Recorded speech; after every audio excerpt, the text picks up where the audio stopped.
ఇసుకేస్తే రాళ్ళంత జనం, నేలైనిందా ఆకాశానికి చిల్లు పడిందా అన్నట్టు ఇక్కడికి విచ్చేసి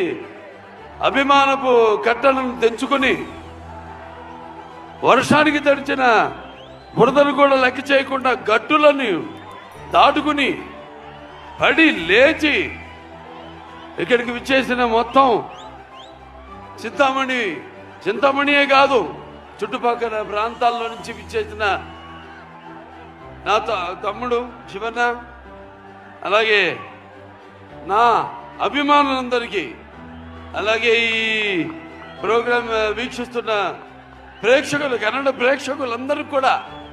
నా హృదయపూర్వక కళాభివందనాలు తెలియజేసుకుంటున్నాను. ముందుగా నాకు ధన్యమైన జన్మనిచ్చి నన్ను